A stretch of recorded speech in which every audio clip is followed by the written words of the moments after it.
என்ன உருட்டுறதா உருட்டுறீங்க, ஒரு நியாய தர்மத்தோட உருட்ட வேணாமா? விதவிதமான பலகாரங்கள்லாம் செய்ய தெரிஞ்ச அந்த அக்காவுக்கு அந்த கடாயில இருந்து அதை எடுக்க மட்டும் தெரியலையா? இது என்னடா அநியாயமா இருக்கு. நானும் கிட்டத்தட்ட 10-15 வருஷமா சமைக்கிறேன். ஸ்டேஜஸ் ஆஃப் குக்கிங்ல பாத்தீங்கன்னா இந்த எண்ணெயில சூடா வடை போடுறது, அதை வந்து எண்ணெயை ஃபில்டர் பண்ணி பத்திரமா எடுக்கிறது, அதாவது எண்ணெயை வடிச்சு எடுக்கிறதுலாம் கொஞ்சம் டிஃபிகல்ட்டா இருக்கும். பட் ஆஸ் யூ பிராக்டிஸ் உங்களுக்கு அது ஈஸியாயிடும்.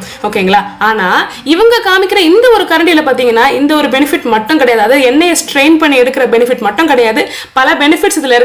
அது என்னன்றது ஒன்னொன்னா உங்களுக்கு நான் சொல்றேன்.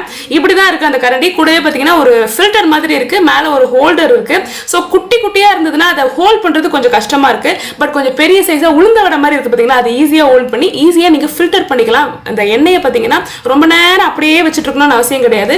இப்படி நீங்க ஸ்ட்ரெயிட்டா வச்சு இப்படி 2 தட்டு தட்டினீங்கன்னா வந்துடும். அண்ட் ஆல்சோ முக்கியமான விஷயம், இந்த எண்ணெய் பலகாரங்கள்லாம் போடும்போது அடியில இருக்கிற அந்த ஸ்ட்ரெயின்ஸ் இருக்கு பாத்தீங்களா, அதெல்லாம் பாத்தீங்கன்னா ஈஸியா இதுல ஃபில்டர் பண்ணிடும். இது எல்லாத்த விட சூப்பரான விஷயம் என்னன்னா, தீபாவளிக்கு நீங்க அதிரசம் செய்ய போறீங்கன்னா இந்த கரண்டியை வச்சு நீங்க அழகா அதிரசம் சுட்டு எடுத்துடலாம் உடையாம. ஏன்னா இதுல இருக்கிற அந்த ரவுண்ட் பார்ட்டை அழகா அதிரசத்தோட அடியில வச்சு அழகா திருப்பி போடலாம். நிறைய பேருக்கு திருப்பி போடும்போது உடையறதுக்கு சான்ஸ் இருக்கு. சோ அதனால இது வந்து நான் அதிரச கரண்டியா எங்க வீட்டுல நான் யூஸ் பண்ண போறேன். இதோட லிங்க் உங்களுக்கும் வேணும்னு நினைச்சீங்கன்னா ஸ்கிரீன்ல டிஸ்ப்ளே பண்ற, தேவையான செக் பண்ணுங்க. Bye by.